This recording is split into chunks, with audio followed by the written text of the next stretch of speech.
উবেরের গাড়ি চালিয়ে যত না আয় হয় তার চেয়ে বেশি চিন্তা হয় আজ আবার কি নতুন ফাঁদে ফেলবে।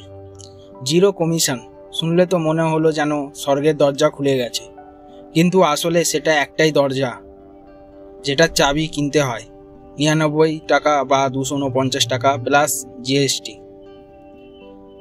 পাস কিনে ট্রিপ পাওয়ার গ্যারান্টি নেই। টাকা দাও আগে, তারপর বসে থাকো যদি কপালে ভাড়া পড়ে। না কিনলে অ্যাপেই যেন গায়ে টিপ আসে না, রেট পড়ে যায় নিচে। আমরা যারা ভোর থেকে রাত অবধি রাস্তায়, ওদের এই শর্তের গেমে হাঁপিয়ে গেছি। এই বলে অফার উবের, আমরা বলি ধীরে ধীরে ইনকামের খুম। ড্রাইভারদের গলা কেউ তুলে না ধরলেও এই অবিচার চলতেই থাকবে। এই রিলটা শুধু শোনো না, ছড়াও, জানাও তোমার মতামত কমেন্টে। ক্যাব ড্রাইভার ডায়েরি শুধু কথা নয়, তোমাদের পাশে দাঁড়ানোর একটা চেষ্টা।